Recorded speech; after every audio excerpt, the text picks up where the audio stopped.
Good afternoon, my dearest fellow countrymen, my dearest brethren.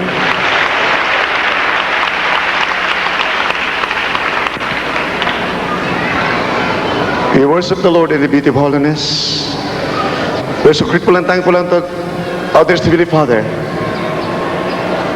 for the truth we have found, for great signs and wonders and miracles to convince us that He loves us. Father, dearest, in the name of Jesus, oh dearest Jesus, I beseech the Lord, help me bring for thy message, anoint thy word, O God, and bind the power of darkness, cast out unbelief and dust from them, in the name of dearest Jesus, amen and amen. Hallelujah, praise the Lord, hallelujah. Be seated, please, my dearest brethren, my dearest fellow countrymen, in their homes, with their televisions.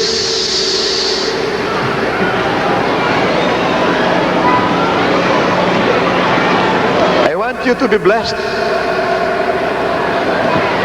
I want you to receive blessings from our dearest Heavenly Father.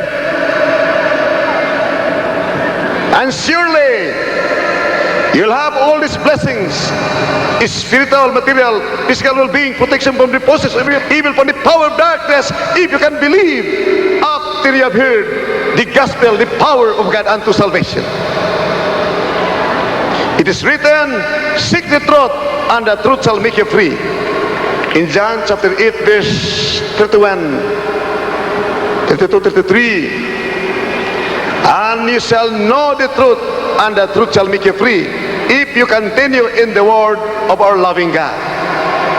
Kapag nagpatuloy kayo sa pakikinig ng salita ng mga Panginoon, malaman po ninyo ang katotohanan, at kayo pagpapalain, at kayo mapalaya sa kadiliman, at kayo magmamana ng buhay na walang hanggang, na magkaramdaman na bunga ng kasalanan ay gagaling sa pangalan ni Jesus, pagkatapos mapatawad ang mga kasalanan. Minamahal, you'll be convinced more than ever that the moment you have heard the gospel and believe and follow the will of our loving Father in heaven, you'll have all the proofs, signs and wonders, blessings, power, peace and joy and righteousness from our Heavenly Father. He will impart to you His Holy Spirit, peace of mind and peace of the heart, and the Holy Spirit in your heart will bear fruit, joy, peace, love, temperance, meekness, goodness, long-suffering, and gentleness and faithfulness. Against us there is no law. You are over and above the law of sin and death. The law of nature of sin and death. It is by nature man, there is human nature, that man is going to die and be thrown into hell, where once died not and fire is never quenched. There is a law of nature of man to commit a sin. He cannot resist the devil because man is weak. But the moment you have the Spirit of the living God, you are over and above the law of sin and death. Ikaw sa iba mo ng kamatayan, ng kalikasan, ng kasalanan, dahil ang Espiritu ng Diyos ay nasa iyo. Makapangyarihan ang Espiritu ng Diyos kapag nasa iyo, you are over and above the law of sin and death. Kaya makinig, it is imperative that you should hear the gospel, the power of God unto salvation, to escape from the fires of hell, where once died not and fire is never quenched. Hindi biro ang makatakas sa karagat na kitakapoy. Hindi biro ang gagaling sa karamdaman na bunga ng kasalanan. Makitong, makansel, kimet, diabetes, pinintulot ng Panginoon, nagkaramdaman ito upang hanapin ng mga tao. Kahit mayaman ka, milyonaryo ka, hindi ka gagaling sa ospital, na nagkaramdaman na yan, pinintulot ng Diyos na matanggap ng mga tao upang malaman natin kung hanapin natin katotohanan. Pagdatagpuan ang katotohanan at ang karamdaman natin sa pamagitan ng pananampalataya, kapag napatawad ang kasalanan, ang kitong leukemia, diabetes, bunga ng kasalanan ay gagaling sa pangalan ni Jesus. Hallelujah! Praise the Lord! Let me say praise the Lord! Hallelujah! That's why, my dearest fellow countrymen, my dearest brethren, I will invite you to open your Bibles in Luke chapter 10, verse 1, verse 9, 16, and 17. After these things, the Lord appointed others 70 also, and sent them two and two before his face, into every city and place whither himself would come.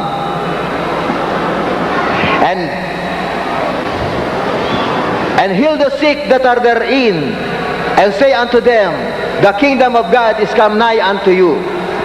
But into whatsoever city ye enter, and they receive you not, go your ways out into the streets of the same, and say. And the 70 returned again with joy, saying, Lord, even the devils are subject unto us through thy name. And he said unto them, I beheld Satan as lightning fall from heaven. Behold, I give unto you power to tread on serpents and scorpions, and over all the power of the enemy, and nothing shall by any means hurt you. Notwithstanding in this, rejoice not that the spirits are subject unto you, but rather rejoice, because your names are written in heaven. Amen. Praise the Lord. Kaya napakalaga. Kaya, my dearest fellow countrymen, my dearest brethren, write it in your hearts, in your minds, the word of life. In verse 9, and heal the sick that are therein, and say unto them, the kingdom of God is come nigh unto you. Inutusan ang mga 70 ka mga Kristiyano mangaral ng Ebanghelyo. Sabi ng ating mabait na mahal na Panginoon, buhay, nagsasalita. Nagbibigay ng tulong sa mga nangailangan, sa mga nanampalataya sa Kanya. Karakadaka siya'y tumutugon, for is God, not of the dead but of the living. Siya'y Diyos ng mga buhay, hindi ng mga patay. Karakadaka, tulungan ka kung kailangan mo ang kanyang tulong sa pamagitan ng pananampalataya. Heal the sick, tell them that the kingdom of God is nigh unto them. Pagalingin mga karamdaman, sabihin ninyo sa kanila, sa mga maniniwala, ang karyan ng Diyos ay sumasa inyo. The kingdom of God is peace and joy and righteousness in the Holy Ghost. The moment God reigns in your heart, you'll experience peace and joy unspeakable and full of glory. You become righteous. Tutuwid ka na. Dati hulakapir ka, kidnapper, killer, and murderer, rapist. The moment Jesus enters your heart, you become righteous. Naging matuwid ka na. Kristiyanong totoo. Kristiyano sa puso, sa kawat katotohanan. Nagmagmana ng buhay na walang gang. It can be proven beyond any shadow of a doubt. You're not bound for hell, for destruction, beyond your darkest reckoning, but you are bound for heaven. Tatanggap ng buhay sa piling na babait ng Diyos, nagmagbana ng buhay na walang hanggang. Hallelujah! May prueba, may ebidensya, may pagpapala, may kapangyarihan, katungkulan sa panalangin. Hindi ka humuhula. So 16, minamahal, so will hear you. Hear me. Those who will despise you, despise me. Ang naniwala, nakinig sa iyo, ako ang pinakinggan. Sabi ng ating mabait na Diyos. Verse 16, kindly read it in Tagalog. Ang kumukutya sa iyo, ako ang kinukutya. Sabi natin mabait na Diyos. Kaya lahat sa buong Pilipinas, minamahal sa buong daigdig, huwag kayo mangungutya. Huwag niyo tanggihan ang Ebanghelyo ng Kristo sa pamagitan ng Jesus Miracle Ministry. Dahil yung pinakikinggan, hindi ang mga presto kundi ang Diyos sa langit. Buhay na Diyos, tumutukon sa panalangin. Kapag inyong tinanggihan, hindi kami inyong tinanggihan. Ang inyong tinanggihan ay ang Diyos sa langit. Buhay, nagbibigay ng buhay sa kanang piling Kaya may mahal dito, kahit anong uri ng karamdaman, kahit AIDS, cancer, leukemia, TB, diabetes, lahat ang uri ng karamdaman, wala na pag-asa ng ospital. Sa oras na magkikinig ka, maniwala sa Panginoon ni Kristo, at ikay magsisisi, magpaputi sa pangalan ni Jesus. Sa oras ng kasalanan na patawad, ang karamdaman mo, kahit anong uri ng karamdaman, ay gagaling sa pangalan ni Jesus. Dahil siya ang iyong pinakinggan. Ang Diyos na buhay, Diyos sa mga buhay, hindi Diyos sa mga patay. Kindly read it. Lucas Kapitulo 10, versikulo 16. Ang nakikinig sa inyo ay sa akin nakikinig, at ang nagtatakwil sa inyo ay ako ang itinatakwil, at ang nagtatakwil sa akin ay itinatakwil ang sa akin nagsugo. Lahat magsabi, praise the Lord.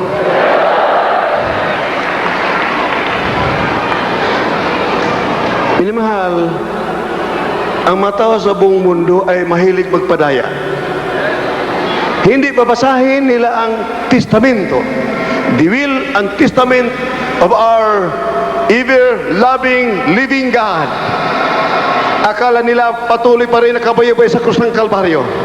Akala nila ang Diyos na katawang tao, patay pa rin, nasa libingan, nasa dingding, nakapako. Ang Diyos na nagkatawang tao ay buhay mula sa bakit sa langit. Siya buhay, tumutugon sa ating mga panalangin.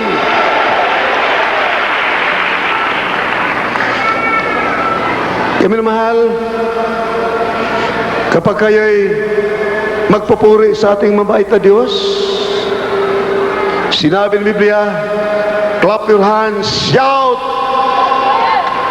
with a voice of triumph, shout with a voice of triumph, so that demons will flee. Ang demonyo ng galit, demonyo ng alilangan, demonyo ng cancer, leukemia, TB, diabetes, lahat ng uri ng karamdaman, mga bisyo, all devices that have been bound to perdition will flee. They will be just shout, hallelujah, praise the Lord, hallelujah, praise the Lord. Look at this. If you are clever, wise man, you believe the gospel, the power of God unto salvation, because you love the truth. You love your salvation from the paths of hell. You love to enter the gates of heaven. You will discern. You will know. You will find out to your dismay that we have been deceived thousands of years. In our country, 450 years, we have been deceived by religions. You will read in Hebrews chapter 10, verse 11. Kindly read it. And every priest standeth daily, ministering and offering oftentimes the same sacrifices, which can never take away sins. But this man, after he had offered one sacrifice for sins, forever sat down on the right hand of God. Kindly read it. From the book of Hebrews chapter 10, verses 11 and 12. And every priest standeth daily, ministering and offering oftentimes the same sacrifices, which can never take away sins. But this man, after he had offered one sacrifice for sins, forever sat down on the right hand of God. Hindi ka magugulat? Hindi ka malulungkot at matutuwa? Naging baliwala ang mga reliyon sa buong daigdig? Naghandog ng kamangyan, nag-insinso ng tinapay na sinasabi na katawan ni Kristo, ang vino, dugo ni Kristo sa panahon ng Santa Cena. Ngunit kailanman hindi napatawad ang magkasalanan ng mga tao sa buong mundo na nagkaroon ng reliyon, umasa sa mga reliyon, lalo na yung ibang bansa nagpadala ng mga reliyon nila, ginamit ito upang tayo maagaw. ginamit ang mga krusipyo at mga ribulto upang tayo mapaniwala, lalapit sa Kanya, upang tayo hindi na makipagdigma, lalapit tayo sa pagreliyon ng mga dayuhan. Ngunit sinabi nito, ang araw-araw na sakripisyo ng mga pare, hindi nagbibigay ng kapatawaran sa kasalanan, ngunit ang dugo ni Kristo ang maghuna sa ating mga kasalanan. Isang sakripisyo lamang ang gawin mo, tanggapin mo si Kristo, magsisika at ikay magpabautismo sa pangalan ni Jesus at maglingkod ka sa Kanya, tiyak ang buhay na walang kang pulibat ebidensya. Ang karamdaman mo, kahit anong ori ng karamdaman ay gagaling sa pangalan ni Jesus. Hallelujah! Praise the Lord! You can imagine what a great discovery. Katulad sinabi, dear beloved, our beloved Dr. Burha, he said, I have a great discovery. This great discovery is when I found Jesus. Hallelujah! My life, my everything, my shield and protector, my peace of mind and peace of the heart, joy unspeakable of glory. Hallelujah! What a great discovery! Understand this Jesus whom we worship day and night. Hallelujah! That will serve Him with fear and trembling. He still my heart. It changed me. Hallelujah! What a loving God we have, transcended to the heavenless. He answers us prayers. He's so real. Hallelujah! What a good God. Hallelujah! We praise Thy sweetest holy name. My this Jesus, excellent in mercy, love and compassion. I praise and worship Thee. Hallelujah! Hallelujah! Hallelujah!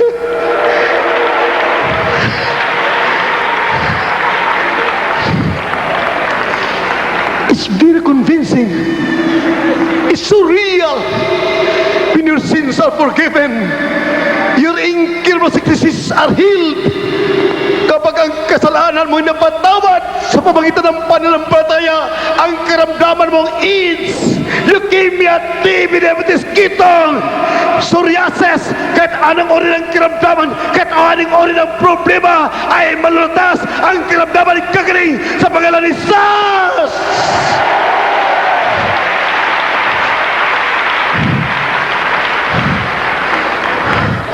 Sinabi na sa Lucas 10:9,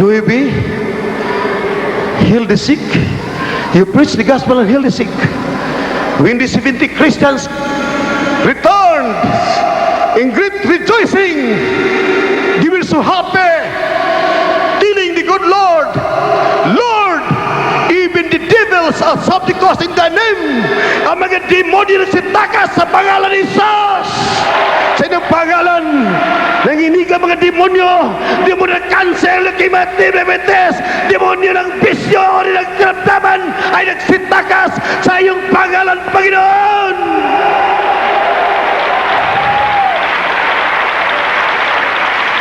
Behold, the good Lord answered.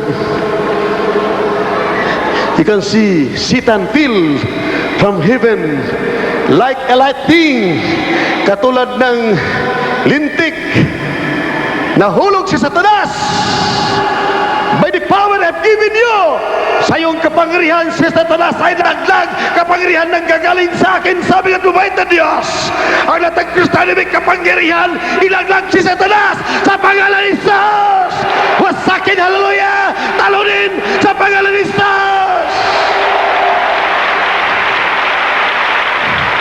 However, do not rejoice in this, that you have power to tread on serpents and scorpions, and over all the powers of the enemies, and nothing shall by enemies hurt you. Rather rejoice because your names are written in heaven. Magkuhala kayo, matuwa kayo. Ito'y prima ng ebidensya ng pangalan ninyo'y nakasulat sa aklat ng buhay. Praise the Lord, hallelujah. Imagine, there's Jesus does not want you to rejoice because you are healed of your cancer. Ayaw na kayo magagalak dahil ikaw ay gumaling sa cancer, sa leukemia, TB, diabetes, napalaya sa mga bisyo ng drug addiction, marijuana addiction. Sabi natin mabait na Diyos ng katuwang tao, magalak ka dahil ang pangalan mo na kasulat sa aklat ng buhay sa kaligtaan. Amen! Praise the Lord! Hallelujah! Evidence lang, prueba lang yan na ikaw ay anak na ng Diyos, tagapagmana ng buhay na walang hanggan. Hallelujah! Let us rejoice and clap our hands to this Jesus. Hallelujah! Praise the Lord! Hallelujah! Praise the Lord! Hallelujah! Prueba! In Mark chapter 2, verse 3 and 4, kindly read it in Tagalog. A man sick with the palsy was not able to enter the gate. Hindi nakapasok sa pito ng bahay. Nandoon natin mabait na mahal Panginoon. Sa dami ng tao, nagpapanalangin upang sila ay gumaling. Dinaan sa atip, pinamahal sa atip. Imagine, hindi nila bahay. Sinirang atip. Kung dito mangyari yan, dahil punong-puno tayo, hindi makapasok mga tao, minamahal, sirain natin ang atip dito. Isipin mo, sirain mo yan, pag hindi magagalit sa iyo si our beloved brother Jess, this brother Jess, Abria, isipin mo galit siya. Yung mga kabag-anak ng lumpo, hindi na bali magalit, pas kagaling. Mapanalangin ang ating mabait na Panginoon. Giniba ang atip, binaba ang may sakit. Kaya rin Mark chapter 2, verse 3 and 4, 5 and 11. Hindi naman mahal, nakita ng ating mabait ng mahal na Panginoon. Imagine, hindi bahay nila, giniba ang atip para makadaan mo yung may sakit. Pero kasama ang mga kamag-anak. Kaya, pag kayo may karamdaman, huwag kayo pumayag, kayo lang papunta rito. Dala niyo ang mga kamag-anak ninyo upang sila ay pagpapalain din. Amen.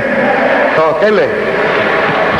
Marcos Kapitulo 2, versikulo 2, 3, 4, 5. At marami nagkatipon, ano pat hindi na magkasya, kahit sa pintuan man, at sa kanila'y sinaysay niya ang salita.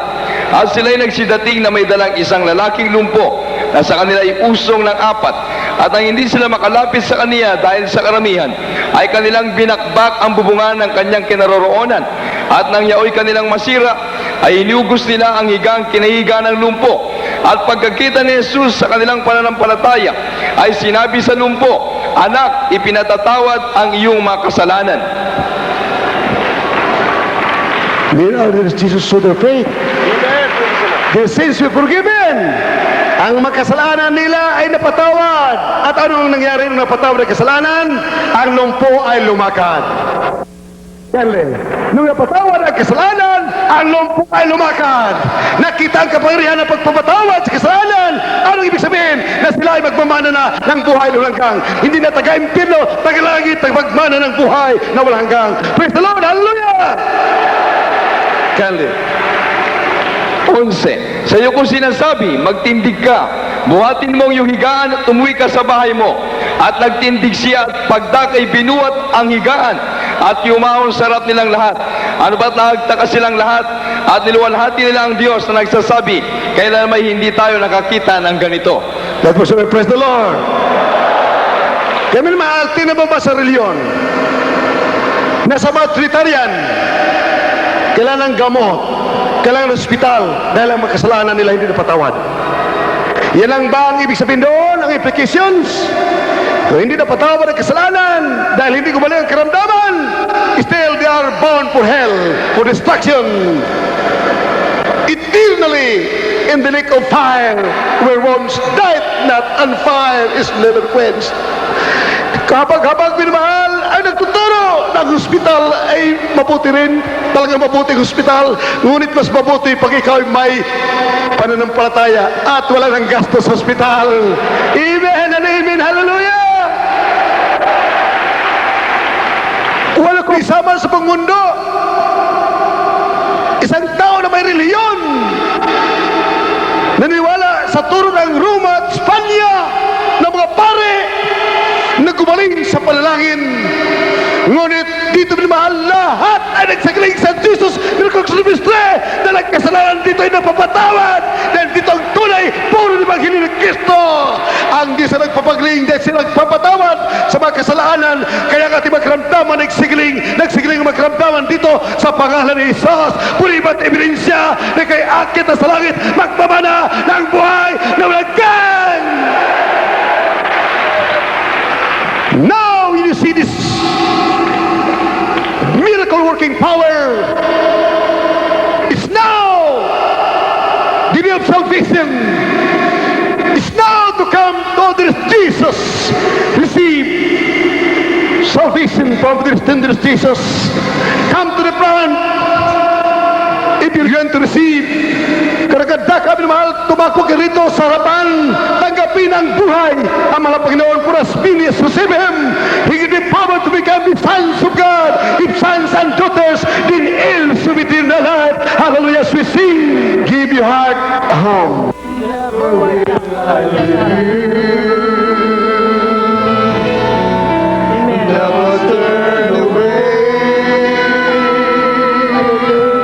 Hanggang dyan lang. Take you through the darkness and lead you through the day. In your tired and weary, you wicked every day. I can understand how it feels to be alone, and I will take your burden if you let me down. Wrap my arms around you, give your heart a home. Take my yoke upon you and walk here by my side. Let me hear your praise and dry the tears you cry. Isentro po ang ating mga isipan sa ating mahal na Panginoon. Never be Hallelujah. Sa lahat ng mga pagbuhan, isentro po ang mga isipan sa ating mahal na Panginoon.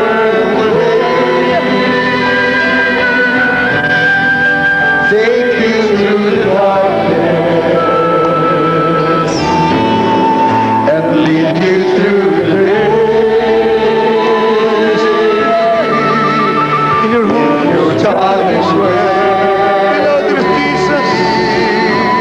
There is sweetest Jesus. I need you.